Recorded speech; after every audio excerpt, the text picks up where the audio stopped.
Have you ever taken some time to look through a Motor Trend comment section? Or pulling up to a car show in your Corvette and being told all the reasons that it sucks and it isn't cool compared to whatever they pulled up in? If you have not had the opportunity to experience this, just let me know this is not an uncommon occurrence. This is especially not an uncommon occurrence on the C8 Corvette. If you take some time to go through some Hot Rod Magazine, Motor Trend posts on the C8, there is so many negative Nellies on the C8 Corvette. So today I'm going to try to tell you why it sucks.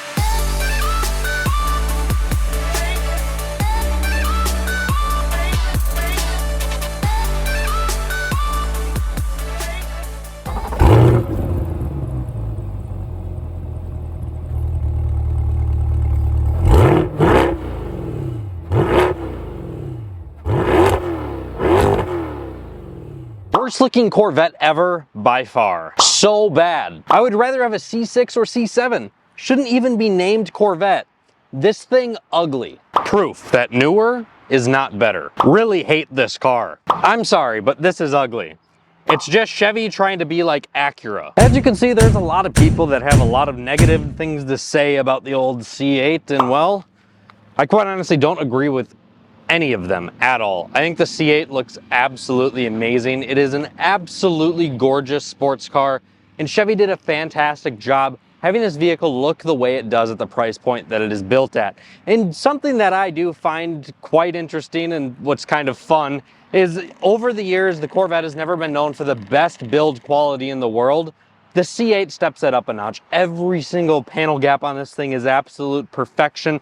The quality is fantastic on the outside and the inside. They did such a good job with the body lines, the sculpting, the molding. This whole car, they did an amazing job with the exterior design on it. Now, yes, I get it. Some people don't like the fact that it doesn't relate super well to the previous years of Corvette. That doesn't necessarily mean that it's not a great car.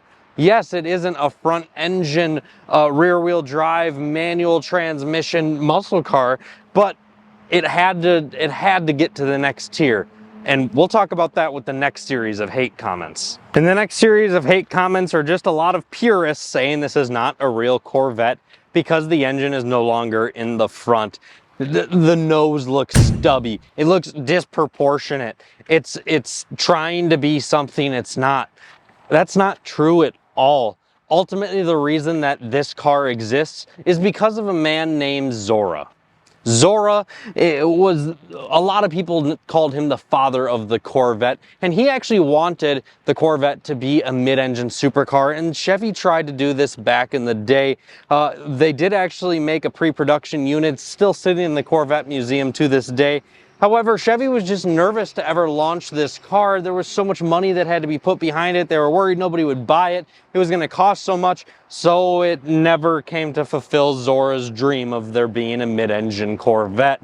However, as Chevy continued to progress the front engine layout of the Corvette, they continued to make it better and better. The C5, the C6, C7, absolutely fantastic cars, but some of the Chevy engineers had some things to say about the C7. They said it was the absolute perfection of front engine motor vehicles. They said they could not make a front engine vehicle better, and if they did, it would be so minuscule that it would be an absolute waste of the time to engineer it because the C7 was just that good.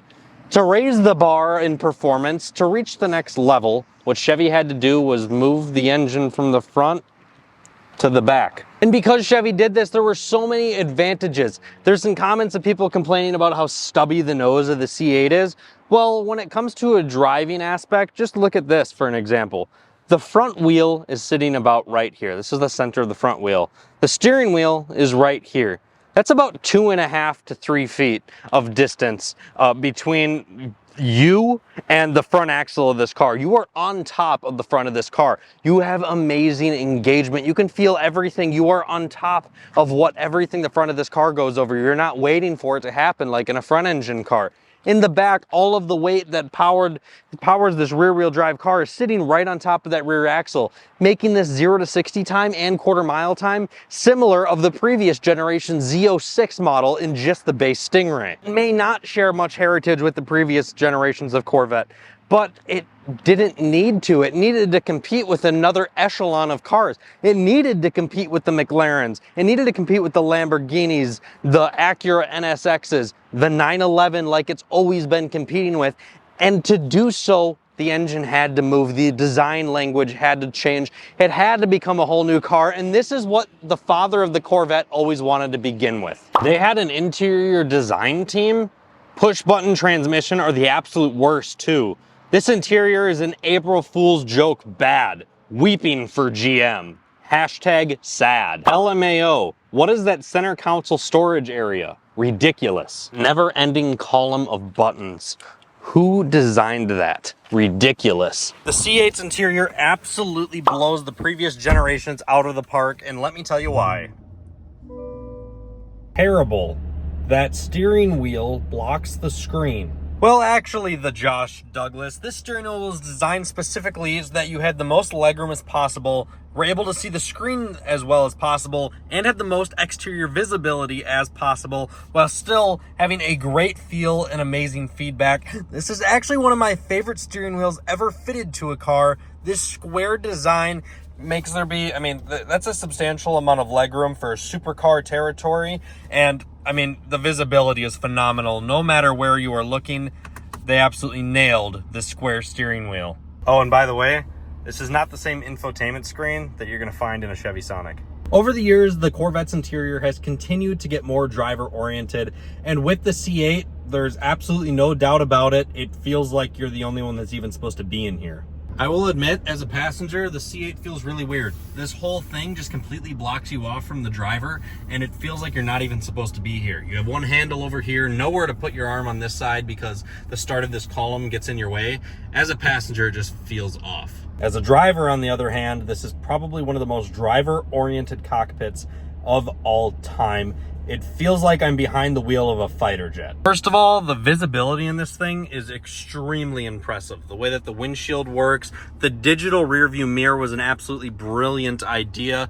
The way that the mirrors are, and just the overall design language and how much you can see over the front end, the visibility in this thing for being a supercar is tremendous. Everything is facing the driver. This screen slightly angled, the row of buttons slightly angled, the shifter slightly angled. Everything is angled right at me as the driver, and it just makes it feel so special sitting in here because it feels like I'm supposed to be the one controlling it.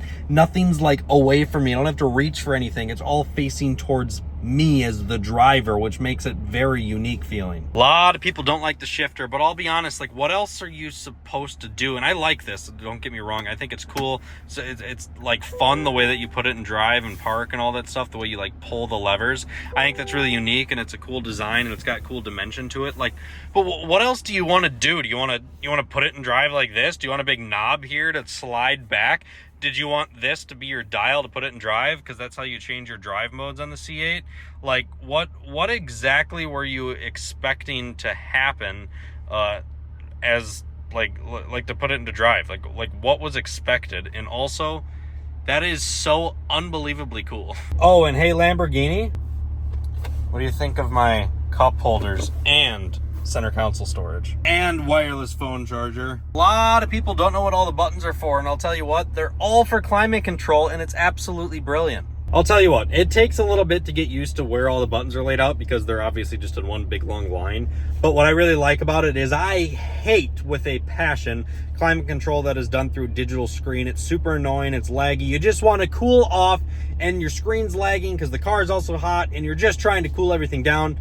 This has physical buttons to control everything. It's got physical buttons for your heated seats, cooled seats, driver, passenger. Every climate setting is a physical button, which I couldn't be happier of GM to do. Like physical buttons are amazing, and they still managed to fit them in this supercar-like interior. That is unbelievable and very impressive that they managed to figure out how to do that while still looking very aesthetically pleasing. And speaking of aesthetically pleasing, like, first of all the stuff is put together really well. If you remember the previous generations of Corvette, I mean, the C7 stepped it up a notch, but the C8 is on a whole nother level.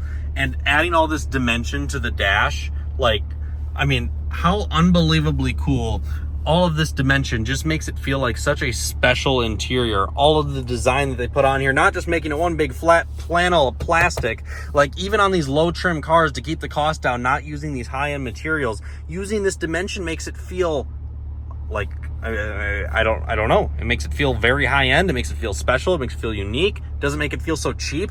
Even though it's not the nicest material in this lower trim C8, it looks amazing. I started making this video today with full intentions on bashing the C8 Corvette based on the people online's comments, based on the negative things people have said about the C8, based on all of the harsh things that I have heard.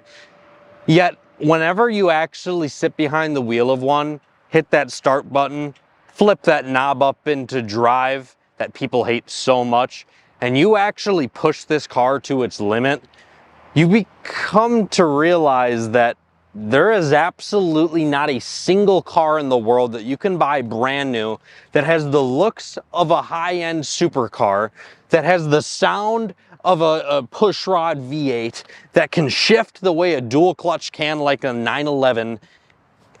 This car, for the price point that it is at, being brand new, is absolutely stupid. It makes no sense. It has screwed up the entire supercar market, and that's why people should hate it. They should hate this car because you can go buy a $200,000 570S and, well, or you could buy this, which is practically almost the same thing. Yeah, of course it's not as nice here and there. It better not be, considering the fact it cost a quarter of the price, because you can pick up a C8 like this one for around $75,000, $80,000. Brand new, and it is absolutely gorgeous. This color specifically, the wolf gray metallic tri-coat, such a cool color, and there's so many other color options as well, and these cars are so cool. There's so many options. Unlike the previous years of Corvette, these ones just have so many options you can bake into them to make them unique and stick out. Chevy absolutely knocked the design out of the absolute park when it came to the C8. This is going to go down as one of the greatest sports cars in history. I'm very nervous for the C9. I think there's going to be some electrification coming. But I think we just need to actually truly appreciate how good of a car this is for the price point that it is at. The C8 Corvette does not suck. There is nothing about this car that sucks. You can't even say that it sucks for the price point it's at. I mean, you can't. This thing could be, I mean, it looks amazing, but it could be super ugly and still have the performance numbers that it has, and it still wouldn't suck. It is priced so unbelievably well for the driving experience that you get behind the wheel of this car. And I think you all just need to go out and experience it. Thank you so much for tuning into this video here at Apple Autos. If you're interested in purchasing this C8 Corvette, it is currently available for sale. Please be sure to check out the link down in the description below here in Northfield, Minnesota. Thank you all for tuning in, and I look forward to seeing you next time.